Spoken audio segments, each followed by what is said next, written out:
Okay, Alexander, let's talk again about what's happening with Armenia and Azerbaijan, Nagorno-Karabakh. And we have news that Armenia has asked for Russia's assistance, and Russia has said they will help out. They will do, and I quote, Russia has pledged Armenia, quote, all necessary assistance if the Nagorno-Karabakh conflict expands to Armenian territory.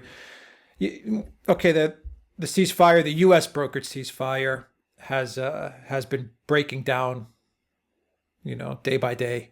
Um, but they have that caveat in there if, at all times it seems that the Russians are putting if it expands to Armenian territory.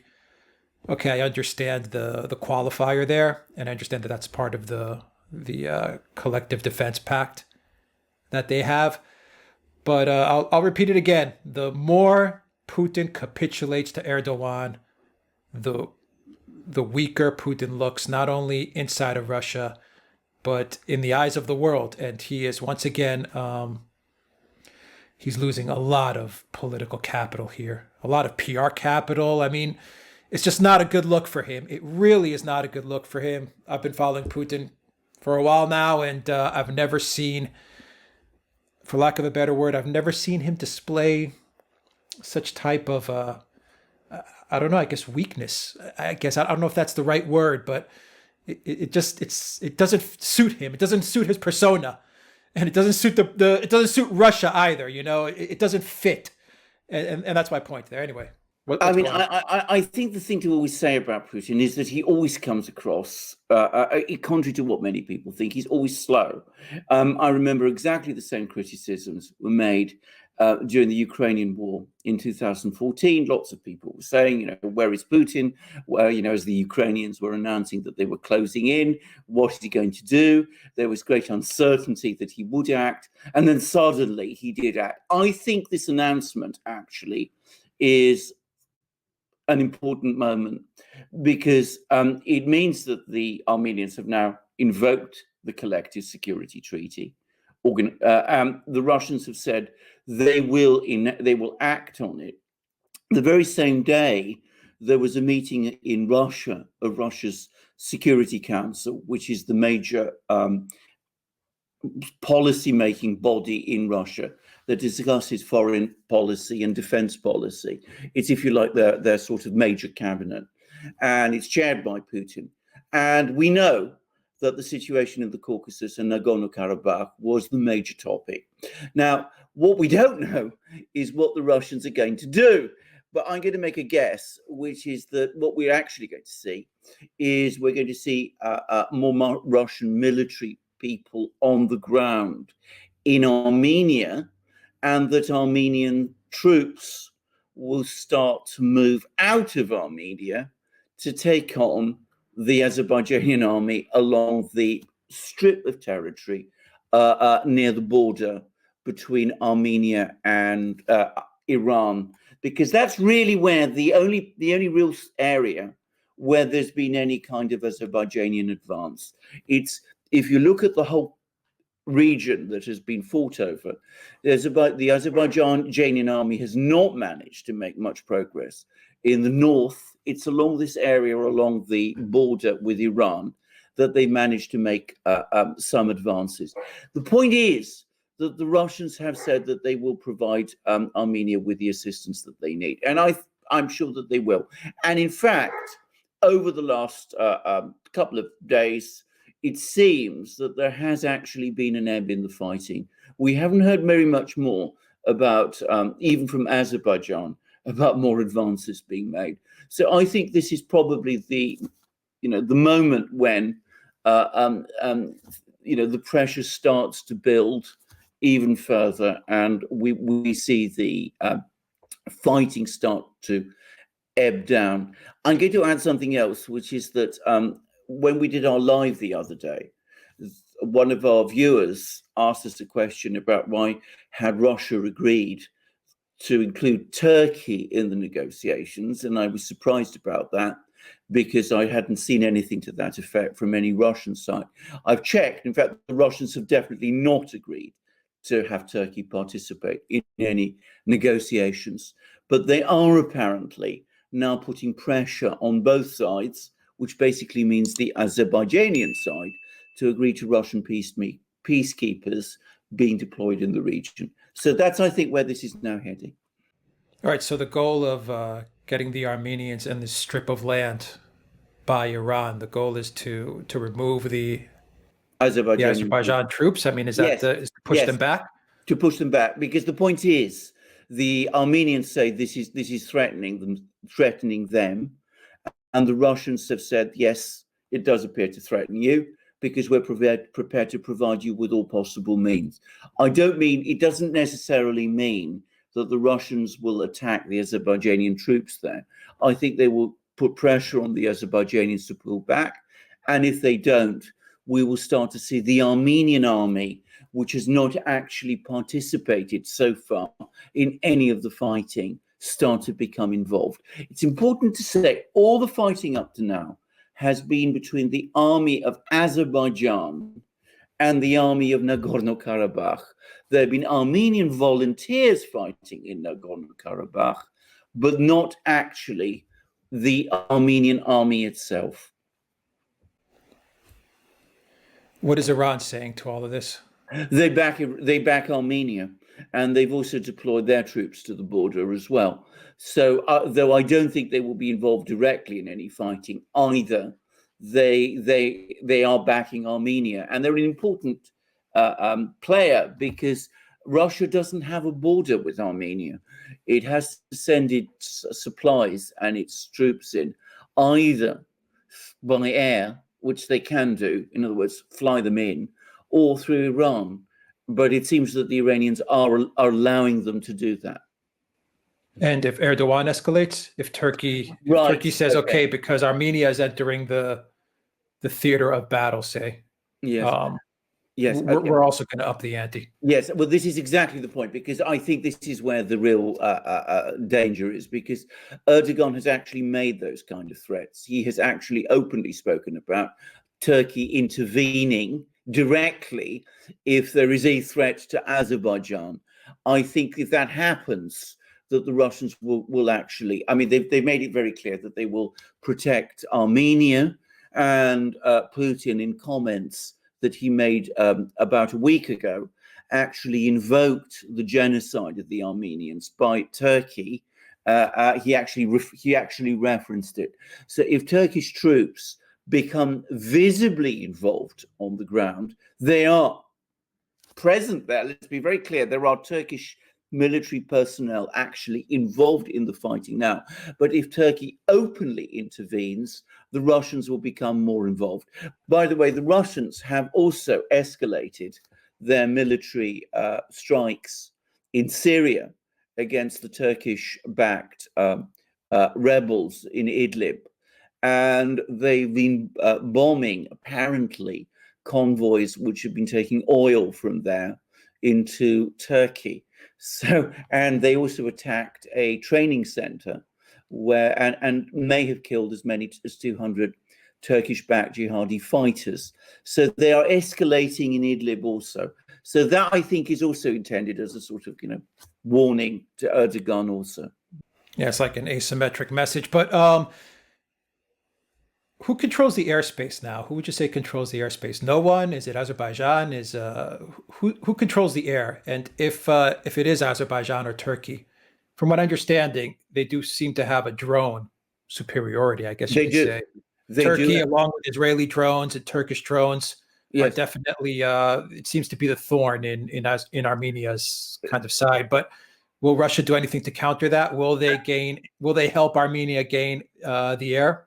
I think that is highly likely. By the way, the same thing happened at the start of this year in Syria. If you remember, back in January, the Turkish military launched a series of drone attacks on the Syrian military, which was carrying out operations in Idlib province, and large numbers of Syrian armored vehicles were destroyed, and the Russians responded by deploying various anti-aircraft, anti-drone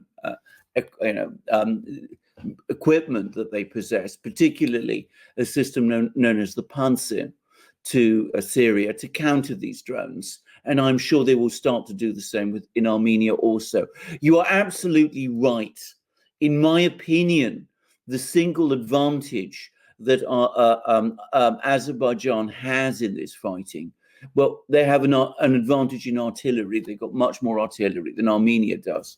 But principally, it's been these Turkish drones.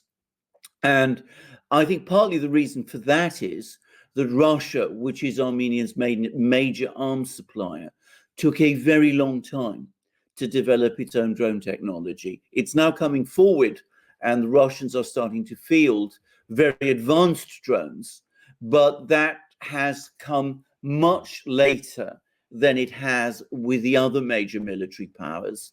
And the result is that Turkey had an advantage in drones over Russia and was able to supply drones to Azerbaijan, whereas Russia, which is behind in drone technology, has not supplied Armenia with drones to anything like the same degree. As I said, that balance is changing, and the Russians are very, very advanced in anti-drone warfare technology, but they've not supplied Armenia with drones comparable to those that the Azerbaijanians have, and which the Turks have given to the Azerbaijanians. Yeah, the Israelis too. The Israelis too, absolutely. To give you an idea of how far behind Russia fell in drone technology, the Russians at one point bought drones from Israel themselves. After their war with Georgia in 2008, they realized that they'd fallen very far behind in drone technology. So they actually bought a drone system from Israel, and they had a license agreement, and they built it themselves. And when they first intervened in Syria in 2015, most Russian drones in Syria were actually licensed copies of Israeli drones. Now, as I said, the Russians are producing their own drones. They produced a system called the Okhotnik. They produced another one called the Kosa, which are probably superior. In fact, they're definitely superior to the ones the Turks have been supplying to Azerbaijan. But they've only started to appear in significant numbers now. So Russia was well behind in this technology. They're only now catching up. But in terms of countering it, they are actually very advanced. All right. And if they manage to succeed, Armenia and Russia, and they do get the Azerbaijan troops, which have advanced in this strip close to Iran, if they manage to get them to retreat, are we going into more diplomatic talks, or has there been any signal that they're going to try diplomacy once again? Yes. And who's going to be doing it? Russia, France, US, all of them? No, Russia will be doing it, and I think, if I may say so, I think if Donald Trump wins the election, then the Russians might work with him to some extent. I think they'll be far less keen to work with Biden, actually, certainly over the Caucasus. So that's one point I will quickly make. But I think the Russians will be pushing again for negotiations, but that may disappoint both the Armenians and the Azerbaijanians, because from their point of view, they've been pushed into a frozen conflict, which isn't really satisfactory very much for either side. The Russians have their interests in the Caucasus. They're not identical to the Armenian interests. They're not identical to Azerbaijani interests either. They will not want to see Armenia defeated. They will not want to see Turkey establish itself in the Caucasus. But at the moment, and I've said this previously in previous programs, their interest is to keep the conflict going, but without actual fighting taking place. Very frustrating for all the people there, but that's what they will do. All right. Has Turkey created a de facto alliance with Ukraine? Oh, yes. And this is how does Russia deal with this is exactly it's a little off topic, but it's not off topic at all. It is directly on topic, and it comes directly to the point. that you were making at the start of this program, that Putin has lost support in Russia over this issue. And this Turkish de facto alliance with Ukraine has been very, very widely publicized and talked about in Russia, and has caused an awful lot of concern there. And at a meeting at the Valdai conference, which is a major Russian talking, conference where the important people in Russia get together, Putin was asked very openly some very, very hard questions about this. And he was very defensive. And people were saying to him, why are you continuing to work with Erdogan when he openly backs Ukraine and talks about getting Crimea returned to Ukraine, and saying that Turkey will never recognize the Crimea's union with Russia. And there was even talk about Turkey and Ukraine cooperating in military technology and in military industries, which apparently has really riled some people in Russia. So Putin was trying, I thought, not very convincingly, to square the circle about this and say, we understand that the Turks have their views, we have our views, we still want to maintain good relations with Turkey. Turkey has its policies, we have ours, and that shouldn't interfere in our good relations. But it was actually striking to see how much on the defensive on that issue Putin was. Again, it's caused a great deal of annoyance in Russia, and it's caused annoyance with Putin. And it may not be a coincidence, by the way, that just the other day, Putin proposed a reform to Russia's Federation Council, which is the upper house of the Russian parliament, which appears to prepare the ground for him to become a senator there, as opposed to being president. In other words, it appears to suggest that somebody has been telling Putin, well, perhaps you're losing your grip and maybe you should start thinking about doing something else. I'm not saying that's the case. Please make this very clear. Maybe that these events are not related to each other. But certainly, both in the Caucasus and in Syria and in Libya and over Ukraine, but perhaps most especially over Ukraine, Putin's policy of engagement with Erdogan is coming in for ever-growing criticism. All right, we'll be following this story very carefully. Okay, Alexander Mercouris, thank you very much. Guys, if you like this video, click on the subscribe button down below. Hit that notifications bell. Please go to PayPal, Patreon, Subscribe Star. Please donate to us there. Also look for us on BitChute and on ODYSEE as well. We are on those platforms, so please follow us there. And also go to the Duran shop, pick up some merchandise, and also go to the Patriotic Legacy website and pick up a Patriot Beacon 3. They have a contest for the Black Patriot Beacon as well as a Duran shirt.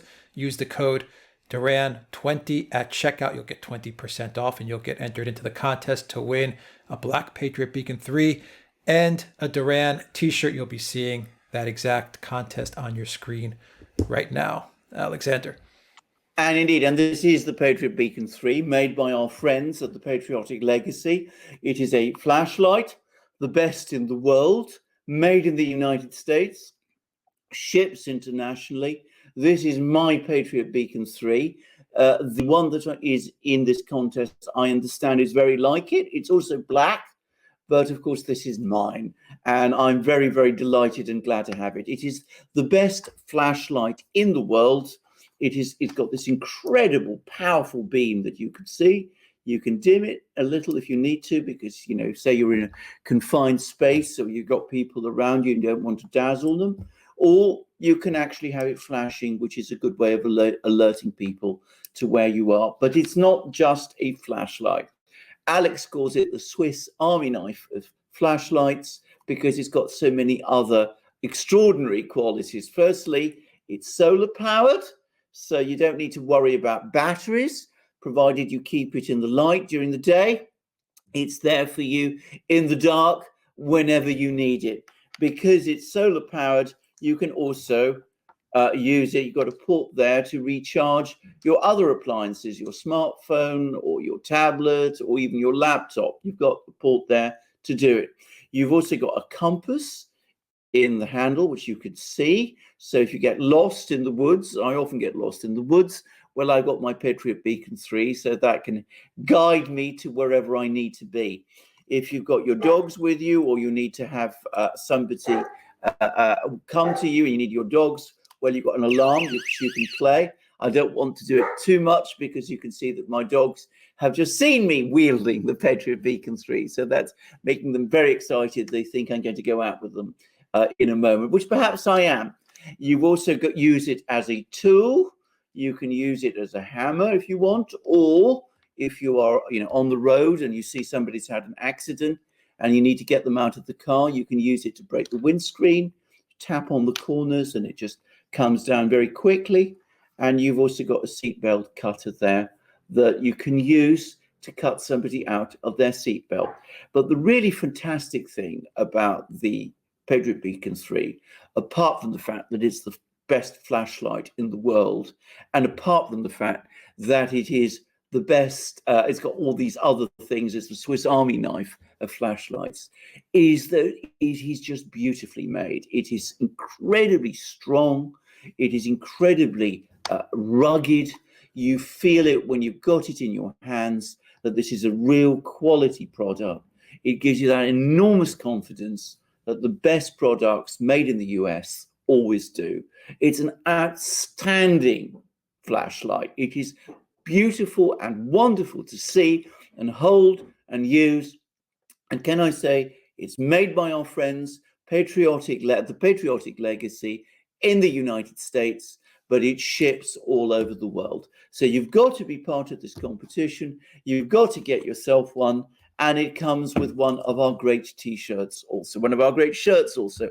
And you can see that I'm wearing one, this with the flag of Australia, a great English-speaking nation that we all feel very, very close to here in Britain, where I'm speaking to you from. But we've got mugs too, with also flags of countries. This one with the flag of the United States that you can see are amazing magic mugs. We've got hats.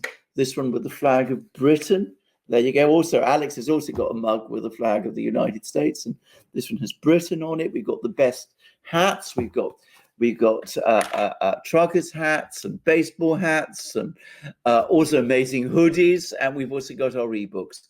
Alex has been expanding the range of goods in our shop. You can support us by coming to our shop. You can support us by finding us on all our other platforms, BitChute and ODYSEE, and at the same time, you can support us on Patreon or Subscribestar, but come to our shop, support us so that we can continue to provide us with these extraordinary programs that we do, and please get yourself a Patriot Beacon 3. All right. You will find all the links to the Patriotic Legacy and the Duran shop in the description box down below. Alexander Mercurs, thank you very much. Till next time, everybody, take care.